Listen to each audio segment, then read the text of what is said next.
현대인들의 가장 큰 두려움 중 하나가 잊히는 것이다, 그런 말이 있습니다. 나를 더 이상 기억하지 않는다는 것. 생각만 해도 좀 아찔하기도 하죠. 이름 없는 존재가 되는 것. 아무도 나를 생각조차도 하지 않는다. 병상에 있을 때, 또는 은퇴하고 노년의 고독 속에 있을 때, 또는 실패하거나 또는 실수나 어떤 사람들의 이목이 집중되는 그런 허물과 죄를 지었을 때, 그런 내가 잊히게 될 것이라고 하는 두려움이 더 커지는 거죠. 연예인들의 극단적인 선택을 하는 뉴스를 간혹 보게 됩니다.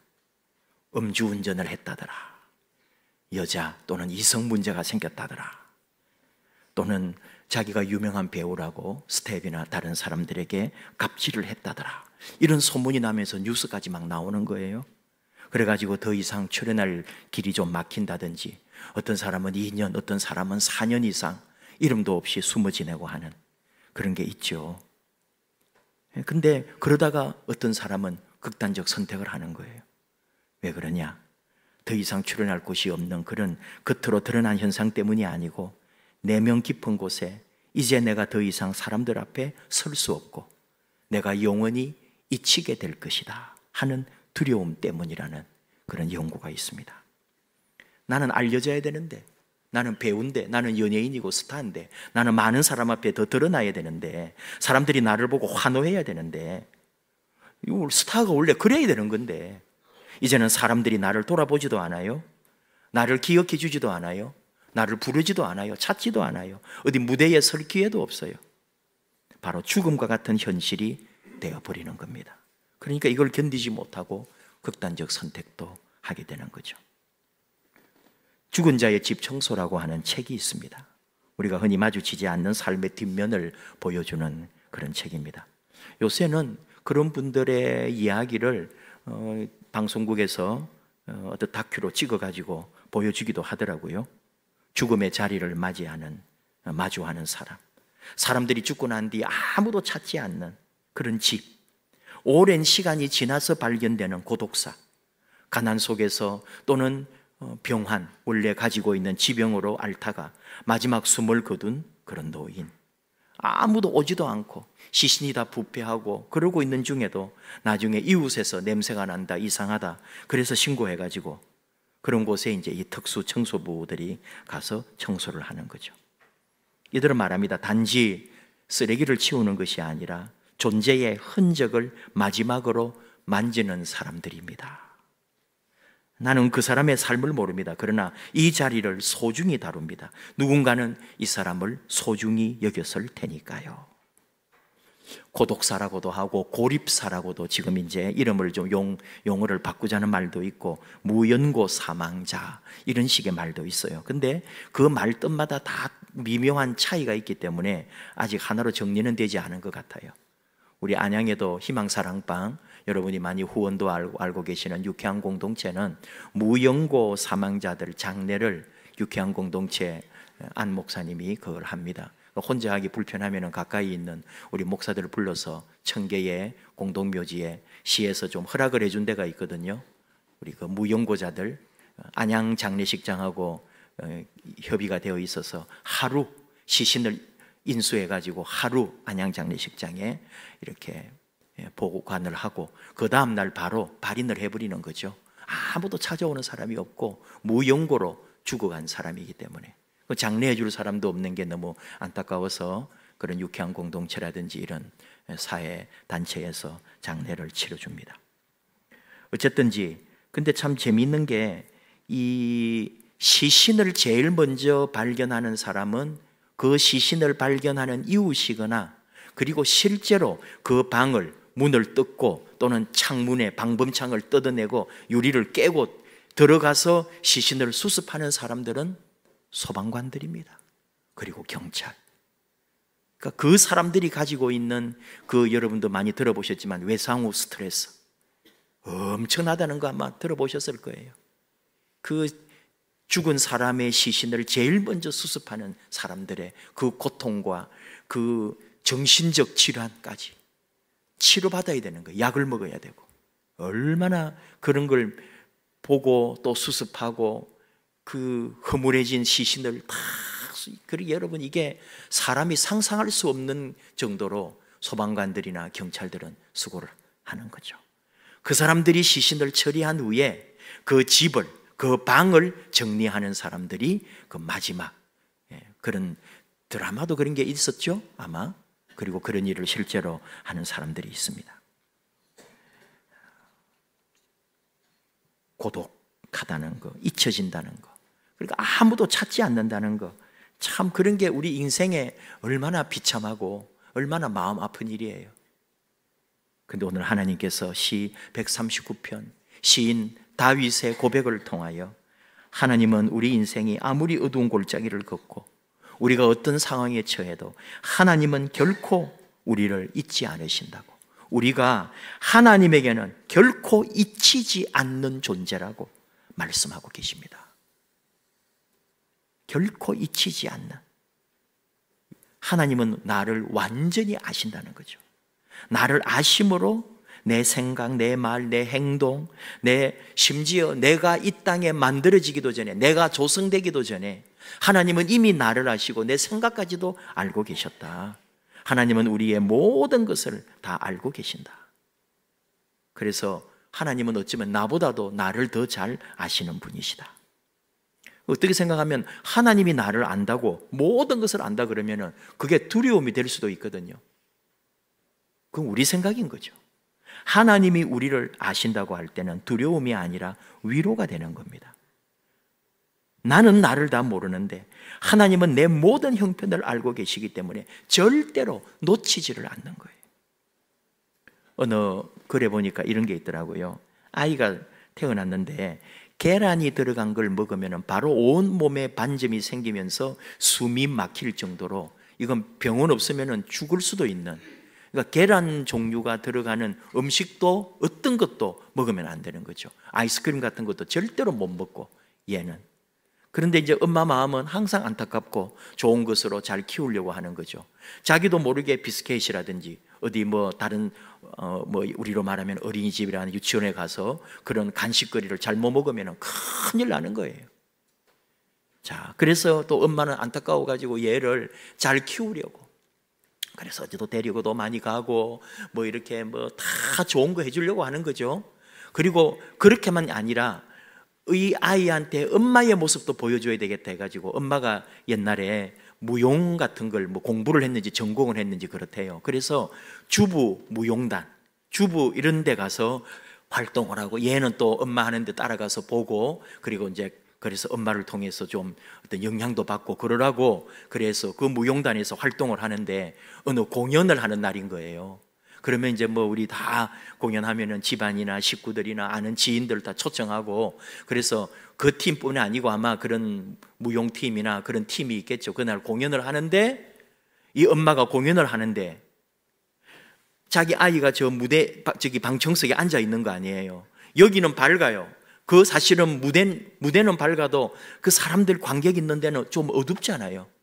근데 그 아이가 있으니까 옆에 사람이 비스켓 같은 걸 준 거예요. 쿠키를 준 거예요. 그러니까 얘도 아무 생각 없이 지금 엄마와 공연, 그것도 사람들 무용하는 거 공연에 빠져 있다가 얘가 쿠키를 주니까 지도 모르게 딱 입에 먹으려고 한 거예요. 그 어둠 속에서. 근데 엄마가 공연 중에 그 공연을 해야 될 사람이 안 돼! 하면서 바로 뛰어내려갔다는 거 아닙니까? 그게 엄마더라 이거죠. 엄마 눈에는 보이는 거예요. 지금 공연하고 맞춰가지고 사람들하고 안 틀리고 거기에 집중되어 있겠지만 내 아이가 거기 지금 비스켓 먹는 게 눈에 보이고 놀래서 뛰어내려가는다 이 말이죠. 우리 사람이, 어머니가 사랑하면 우리가 그렇게 된다니까요. 하나님은 그보다 더 하시다는 거 아닙니까? 내가 주의 영을 떠나 어디로 가며 주의 앞에서 어디로 피하리이까? 하늘 끝에 가도 수월의 깊은 곳에서도 바다 건너편에도 하나님은 계신다고. 수월은 지옥 개념이지만 지옥은 아니고 땅 깊숙한 하나님의 심판과 저주를 받은 자가 당하게 될 고난의 자리가 히브리 사람들이 전통적으로 그렇게 믿고 말해 온 거예요. 하나님 곁에 가도 하나님 피하 또는 하나님의 저주를 받아 어딘가에 내가 떨어진다 할지라도 하나님은 거기에 계신다는 거죠. 이런 얘기 아마 여러분 들어보셨을 거예요. 그 힘든 시간, 또 2차 세계대전 때 있었던 그런 유해 이야기들이죠. 어느 유대인이 나치를 피해가지고 시골의 어느 집에 흙간 위에 있는 다락방 같은 곳에 숨어 있을 때 그 길을 지나간 유대인들이나 그 사람들이 그 벽에다가 새겨놓은 글이 있더라는 거 아닙니까? 나는 태양이 비치지 않는 날에도 태양이 존재하는 것을 믿습니다. 나는 사랑이 보이지 않을 때에도 사랑이 존재하는 것을 믿습니다. 나는 하나님이 침묵하실 때에도 하나님이 살아계신 것을 믿습니다. 그런 말이죠. 하나님 보이지 않고 답답하고 하나님이 어떤 대답도 어떤 응답도 없지만 나는 하나님이 나를 사랑하고 하나님이 나를 지켜주심을 믿습니다. 우리가 숨어도 우리가 도망가도 하나님은 이미 그곳에서 기다리고 계시고, 멀리 간다고 하나님 사라지는 게 아니고 멀리 가면 갈수록, 하나님을 피해서 가면 갈수록 더 가까이 하나님께로 가고 있다는 사실을 우리는 알아야 합니다. 하나님은 우리가 어디에 있든지 어떤 처지에 있든지 살아있는 동안뿐 아니라 죽은 후조차도 우리를 기억하시는 분이 하나님이시다. 그런 고백인 거죠. 죽은 자의 집 청소에 등장하는 수많은 사람들이 있어요. 그 이름이나 가족이나 다 치우는 거 아니에요. 흔적도 없어요. 그 집이 얼마나 그 며칠 동안 사람이 그 안에서 다 상해서 그 바닥이며 장판이며 다 벽지며 다 걷어내고, 심지어 한 방인 사람도 있지만은 멀쩡한 2층 집인 집대도 있는 거예요. 그래서 온 방을 다 뜯어내고 다 거두어내는 거예요. 그 시신의 냄새가 온 집에 다 배어 있기 때문에 그것조차도 사라지더라 이거예요. 그 기억도. 그렇게 내 삶에 험하고 힘든 걸 본 것도 다 어느 순간에는 사라지는데, 하나님께서는 그러지 않다. 한 인생, 한 인간, 한 영혼을 얼마나 귀하게 여기고 한 사람의 생애를 얼마나 하나님은 고귀하게 보시는지, 그의 마지막까지, 아니 그가 죽어 떠난 자리까지, 그리고 그 이후까지 하나님이 그 영혼과 함께 하신다고 오늘 말씀하시는 거죠. 오늘 표현 중에 11절에 어둠이 나를 가리더라도 주님은 계시고 밤과 낮이 같이 빛난다고, 흑암이 숨기지 못하고, 12절 주에게는 어둠이 숨기지 못하고 밤이 낮과 같이 비추이나니 주에게는 흑암과 빛이 같다고 말씀해요. 어두우니까 못 보시는 게 아니잖아요. 하나님에게 어둠과 빛은 똑같고 하나다. 하나님은 다 보고 계신다. 우리 눈에 보이지 않아도 하나님은 다 보고 계신다고. 이게 하나님의 은혜고 하나님의 역사입니다. 하나님 보이지 않는다고, 또 하나님 느껴지지 않는다고 그것은 하나님의 부재가 아니죠. 도리어 그 어둠 속에서 하나님은 우리를 더 가까이 품으시고 우리를 지켜주시는 분이십니다. 시 139편 다윗은 절규하는 거죠. 하나님, 저는 잊힌 존재가 아닙니까? 혹시 제 이름을 잊어버리셨습니까? 제 형편을 내가 어둠 속에서 어떻게 지내는지 모르십니까? 라고 부르짖지만, 그러나 그가 받은 응답은, 하나님에게 나는 결코 잊힌 존재가 아니고 하나님은 내 이름을 아시고 내 이름을 부르시고 내 형편을 아시고 어둠 속에서도 내 손을 붙드시는 분이라고 고백하는 거죠. 그러니까 우리가 해야 할 일은, 내가 어떤 상황이라도 도망칠 일도 아니고 하나님이 있네 없네 할 일도 아니고 도리어 하나님께 가까이 나아가는 것만이 내가 사는 길이에요. 내 어떤 상황 속에서도 하나님이 나와 함께 하시고 내가 그분의 품에 있을 때 가장 안전한 안식처가 되기 때문입니다. 잊힌다고 느껴질 때, 혹시 내가 하나님에게, 또는 내가 세상에서, 내가 지금 살아가는 삶에서 내가 어떤 처지에 있는지, 그런 어려운 자리에 있을 때 시 139편을 통하여 하나님은 이미 내 삶에 함께 하시고 내가 가는 곳마다, 내가 힘든 자리마다, 내 고난의 자리마다 먼저 그곳에서 기다리고 계시는 우리 하나님을 발견하라고 우리에게 가르쳐 주는 거죠. 아무리 일이 힘들고 삶이 고달파도 하나님이 함께 하십니다. 이금희 아나운서가 방송국에 있을 때 있었던 얘기를 하나 하는 걸 들었어요. 부장님이 오셨는데 한 번도 웃지를 않으시고 항상 지적과 꾸중을 하시는, 그래서 자신을 비롯해서 모든 직원들이 그분을 불편해하고 그분과 일하는 게 너무나 싫었다는 거죠. 그러니까 다 직원들이 자기들끼리 모이면 뭐라 그러냐, 그래 우리 참자, 2년마다 인사이동이 있으니까 2년만 참자, 2년만 참자. 그랬는데 2년이 돼도 이분은 안 바뀌는 거예요. 얼마나 다들 뒤에서 불만이 많고 마음이 상하고 힘들고 정말 회사 그만둬야 된다 그러고 3년 6개월 동안 같이 있었대요. 근데요, 그 3년 6개월을 그런 분하고 같이 있어 보니까 힘들고 어려운 거 틀림없는데 뭐가 생겼을까요? 이야, 이제 어떤 분이 오셔도 우리 무슨 일이라도 할 수 있고, 내가 앞으로 살아가는데도 내가 그런 분도 감당해 봤는데 내가 못할 일이 뭐 있나, 그런 자신감과 그런 마음이 딱 생겼다는 거예요. 무슨 말일까요? 저는 이걸 적용했습니다. 참 힘들고 어려운 일이 있고 내 삶에 아픔도 있고 고난도 있지만은 이 일들을 통해서 우리가 더 변화되고 성장하고 새롭게 될 수 있거든요. 하나님 없는 것 같고 또 하나님 없는 것 때문에 힘들고 하나님 어디 계시냐고 우리가 그러지만은, 아무도 나를 모르는 것 같지만 하나님은 알고 계시고 우리 이 어려움을 통해서 하나님 반드시 더 아름답고 귀한 일들을 만드신다. 이 죽은 자의 집 청소 마지막에 나오는 말이 뭐냐 하면은, 사람은 사랑을 받을 때 사람다워진다. 이 사람들은 마지막 사람답게 살지 못한 사람들을 다 보고 느끼는 거 아니에요. 그러면서 얻은 결론이 그거예요. 사람은 사랑을 받을 때 사람다워진다. 근데 저는 그 말이 바로 우리가 하나님의 말씀에서 듣는 복음이 아닌가. 사랑 받을 때 사람다워진다. 그런데 이 복음은 좀 다르단 말이에요. 비록 사랑받을 자격 없는 사람조차도 하나님은 사랑하신다. 이것이 복음 아닙니까? 죽음의 자리, 참 험한 자리에 그 죽음을 지우는 사람들의 수고가 있고 섬김이 있는데, 그러면서 우리는 생명의 존엄성을 한 번 더 생각해 보면서 우리 자신을 생각하면은, 우리 예수님은 죽음의 자리 한가운데로 들어가셔서 우리를 건져내셨다 이거예요. 어떤 사람은 죽은 자의 집을 청소하지만 우리 예수님은 죽은 자를 다시 살리시는 나의 주님이시다. 사랑 없는 세상에 사랑받을 자격 있는 사람만이 아니라 사랑받을 자격이 없는 사람까지 찾아오셔서 그 사람의 죽음을 뚫고 빛으로 생명으로 오셔서 우리를 구해내시는 예수님, 우리가 믿고 알고 따르는 주님은 바로 그런 분이시다.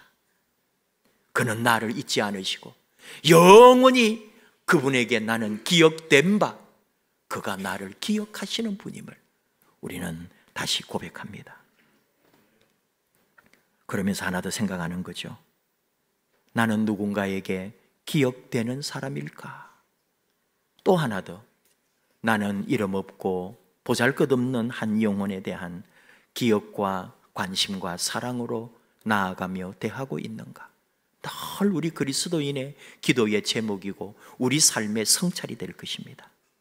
누군가가 나를 기억하는 것처럼 나도 이름 없는 한 사람을 기억하며 중보할 수 있다면, 주님은 아무런 가치도 없는 나를 영원히 기억하고 나를 위하여 생명을 내어주신 그 주님을 생각할 때, 우리 그리스도인들이 오늘 이 세상에 살아야 할 이유가 있고 그분이 주신 사명을 감당해야 될 사명이 있고, 그리고 오늘도 우리는 서로를 기억하면서 잊지 않고 위하여 기도하고 중보하고 사랑하고 섬기는 존재로 하나님이 나를 기억하시듯 우리도 서로 기억하는 자들로 더 아름답게 믿음 위에 굳게 서기를 축복합니다. 우리 함께 찬양합시다. 하나님은 너를 지키시는 자. 언제나 우리를 돌보시고 우리 환난을 면하게 하시고 세상의 그 무엇도 나를 해치지 못하게 하며 우리의 출입을 지켜주시는 하나님, 함께 찬양합니다.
기도하십시다. 우리를 사랑하시고 우리를 기억하시고 우리의 외로움을, 우리의 아픔을, 우리의 상처를 결코 잊지 않으시는 우리 하나님, 하나님께서 우리를 돌보고 우리를 아시고 오늘도 우리와 동행하고 계심을 믿습니다. 하나님, 영원히 어떤 삶의 자리에서도 우리를 지키시고 우리와 함께하여 주옵소서. 죽음의 자리를 박차고 들어가 생명의 역사로 나아오신 우리 예수님, 나를 살리고 건져주신 예수님, 그 사랑을 본받아 우리도 기도하는 자로, 기억하는 자로, 섬기는 자로, 누군가를 돌아보는 자로 주님 주신 그 은혜, 그 사랑 따라 닮아가기를 원합니다. 영원히 우리 하나님 그 돌보심과 사랑, 그 앞에 순종하며 그 사랑을 전하는 도구로 쓰임받게 하여 주시옵소서. 오늘도 우리를 잊지 않으시는 하나님, 세상의 그 어떤 것도 우리를 감히 해치 못하도록 지키시고 돌보시는 하나님 사랑합니다. 우리 하나님 영원히 우리와 동행하여 주옵소서. 우리 함께 주여 부르며 우리 주의 돌보심, 우리 하나님의 사랑을 생각하며 함께 기도합니다. 주여,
아버지 하나님 감사합니다. 우리를 돌보시고 우리를 지키시고 우리에게 더 하나 아름다운 것으로 함께 하심을 감사드립니다. 우리 생명을 지키시며 동행해 주심을 감사합니다. 우리를 잊지 않으시고 영원히 우리가 하나님에게 기억된 바 됐다는 이 사실 하나만으로도 감사합니다. 잊지 마시고 언제나 돌보시고 우리 하나님 불꽃 같은 눈으로 우리를 보호하여 주시옵소서. 그 뜻을 따라 믿음으로 우리도 걸어가게 하시며 나를 위하여 죽음으로 자신을 온전히 드리며 그리고 나를 살려 아름다운 하나님의 자녀 삼아주신 우리 주님의 그 십자가 사랑 앞에서 우리도 사랑하게 하시고 우리도 누군가를 기억하며 기도하며 하나님 앞에 함께 중보하는 아름다운 사명자들로 이 땅에 그리스도인의 아름다운 직분 감당케 하여 주시옵소서. 오늘도 널 돌보시고 지키시고 우리를 아시고 우리 앞날까지도 주장하시며 이끄시는 우리 하나님께 감사 영광 드리며 예수님 이름으로 기도하옵나이다. 아멘.